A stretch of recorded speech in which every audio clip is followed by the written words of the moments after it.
गुरुमुखों, यह श्री लीला 25-30 साल पुरानी श्री श्री 108 श्री पंचम महाराजा धीराज, हमारे हृदय सम्राट नैनाभिराम, घट घट में हृदय में बसने वाले मेरे महादयालु महाकृपालु श्री पंचम महाप्रभु जी के समय की है। एक बार हमारे महाप्रभु जी शाम के चाय के समय दर्शन दे रहे थे। उस समय संगत ज्यादा नहीं थी, सिर्फ अंदर ही भक्तानियां थी। प्रभु जी लीला की मौज में आए और महात्मा जी को फरमाया, महात्मा जी अंदर से वो सीरे की बाल्टी ले आओ जो रखवाई थी। उसमें गुरमुखों चाशनी थी।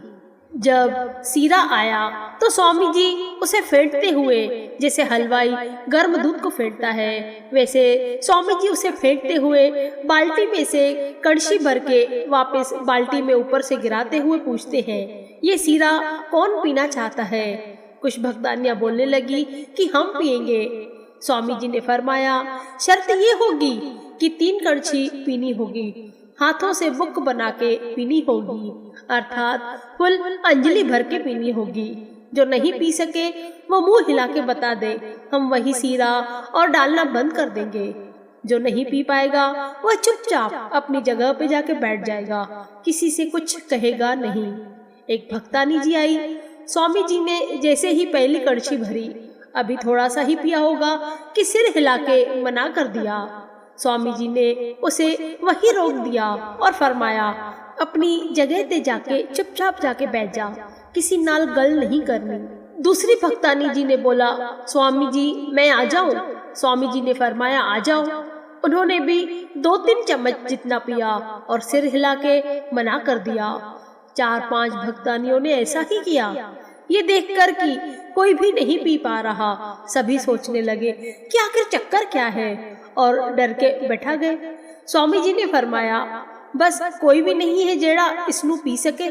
एक भक्तानी जी उठी और कहने लगी, स्वामी जी आपकी आज्ञा हो तो दासी भी आपकी कृपा से कोशिश करना चाहती है। तब महाप्रभु जी ने फरमाया, आ जाओ। उनके मन में जो भक्तानी थी, एक ही बात चल रही थी कि श्री गुरु महाराज जी का हुक्म है और हमें मानना है।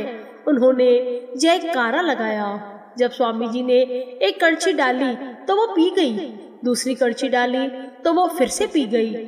स्वामी जी भी उसको देखकर मुस्कुरा रहे थे और प्रसन्न हो रहे थे। जब तीसरी कड़छी डाली श्री गुरु महाराज जी ने तो वो भी भक्तानी पी गई।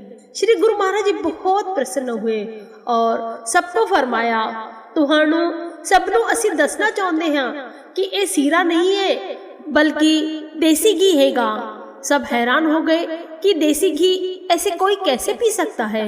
स्वामी जी ने उन भक्तानी जी को बुलाया और फरमाया, ए जेड़ा तू देसी घी पीता होएगा, इसनु पचाना आसान नहीं हैगा, सेवा करनी पाएगी। भक्तानी आप कराते रहना स्वामी जी। गुरमुखों, वो भक्तानी आज भी श्री आनंदपुर धाम में सेवा करती है और तहे दिल से करती है, और उनके जितनी स्पीड किसी की भी नहीं है।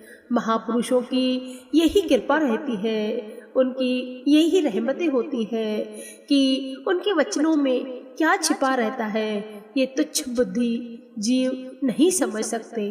गुरमुखों, जो भी जीव संत महापुरुषों की आज्ञा में रहता है, उनकी आज्ञा का पालन करता है, वो जीव ही संत महापुरुषों की प्रसन्नता का असली पात्र बनता है, इसमें कोई शक नहीं है। गुरमुखों, जब पंचम महाप्रभु जी ने भक्तानियों को सीरा पीने के लिए बुलाया, तब भक्तानियां तो बहुत थी, किंतु केवल एक ही भक्तानी वह सीरा पी पाई, क्योंकि उसने आज्ञा को शिरोधार्य रखा, न कि सीरे को रखा। दूसरी भक्तानियों ने सीरे को सामने रखते हुए थोड़ा ज्यादा पीने से मना कर दिया, क्योंकि उनके लिए इम्पोर्टेंस सीरे का था। और इस भक्तानी के लिए जो प्रायोरिटी दी, जो प्राथमिकता दी, वह उसने श्री गुरु महाराज जी की आज्ञा को दी। तो गुरुमुखों, हमारा यही फर्ज है कि हम महापुरुषों की आज्ञा को माने।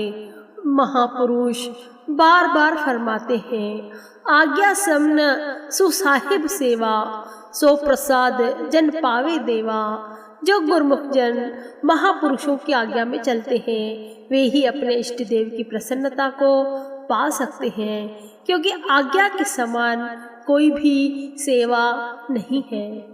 गुरुमुखों आज्ञा तर्क वितर्क से परे रहती है, इसमें बुद्धि को चलायमान नहीं करना चाहिए। जो गुरुमुख बुद्धि चलाते हैं, अपनी तर्क वितर्क करते हैं, वाद विवाद करते हैं, वे महापुरुषों की प्रसन्नता को कैसे पाएंगे?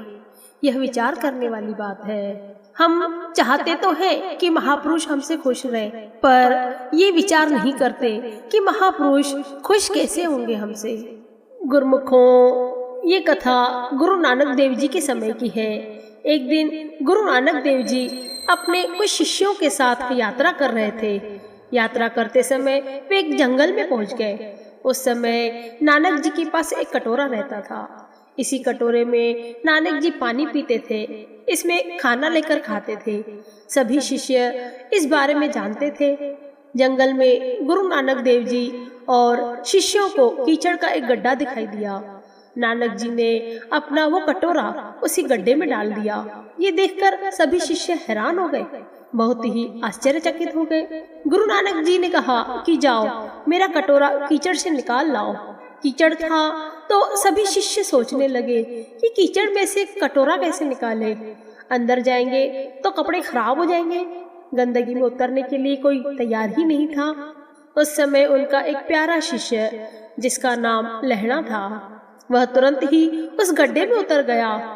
उसने कटोरा कीचड़ से निकाला, साफ पानी से धोया और गुरु नानक देव जी को दे दिया। गुरु नानक जी ने कटोरा कीचड़ में फेंककर शिष्यों को परखा था। लहणा को छोड़कर शेष सभी शिष्य बहाना बना रहे थे। कोई भी गुरु की बात मानने को तैयार ही नहीं था, लेकिन लहणा ने गुरु की बात को माना, उनकी आज्ञा को माना और कटोरा कीचड़ से निकाल लिया। बाद में वही शिष्य लहणा जी गुरु अंगद जी के नाम से प्रसिद्ध हुए। गुरुमुखों, देखो गुरु महाराज जी किस प्रकार शिष्यों की परीक्षा लेते हैं, वो भी उनके भले के लिए रहती है। गुरु महाराज जी जो आज्ञा करते हैं वह शिष्यों को, गुरुमुखों को माननी चाहिए, और वो भी तहे दिल से। पहले के जमाने में तो शिष्यों से बड़ी ही कठिन परीक्षा ली जाती थी। यद्यपि वे उसमें सफल हो जाते तो ही वे गुरु की प्रसन्नता का पात्र बनते थे। किंतु अभी के समय में हमारे महापुरुष श्री परमहंस दाता दीनदयाल जी बड़े ही दयालु हैं। अपनी रहमत तो वैसे ही गुरुमुखों पर लुटाते रहते हैं, ना ही किसी प्रकार की कोई भी परीक्षा लेते हैं। पर गुरुमुखों, श्री गुरु महाराज जी इतनी ही आज्ञा करते हैं कि 5 नियम श्री आरती पूजा, सत्संग सेवा, सिमरण, दर्शन, ध्यान और 2 घंटे भजन अभ्यास, ये श्री आज्ञा हुई है। और इस आज्ञा को जो भी गुरुमुख पूरा करते हैं वे निश्चिंत ही चिंता मुक्त हो जाते हैं। उन्हें किसी भी प्रकार की कोई परेशानी नहीं आती, क्योंकि उसमें श्री आज्ञा को पूरा करने का भाव रहता है। हमारा तो केवल यही फर्ज है कि हम श्री आज्ञा में चलें, श्री वचनों पर चलकर उन नियमों की पालना करें जो श्री गुरु महाराज जी ने हमें प्रदान की है। इसी में ही महापुरुषों की प्रसन्नता, रहमतें प्राप्त होती हैं। गुरु को सर पर राखिए, चलिए आज्ञा माही, कहे कबीर दास को 3 लोक भय नाही। कहे कबीर दास को 3 लोक भय नाही। गुरुमुखों, संत कबीरदास जी फरमाते हैं कि गुरु को अपने सिर का ताज समझो।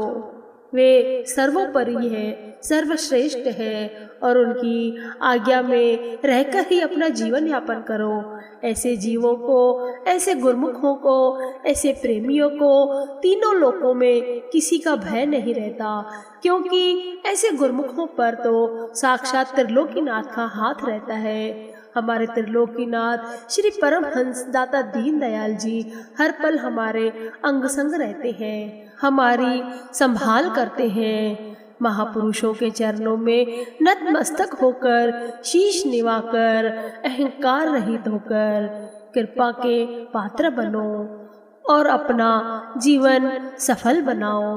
बोलो जयकारा, बोल मेरे श्री गुरु महाराज की जय।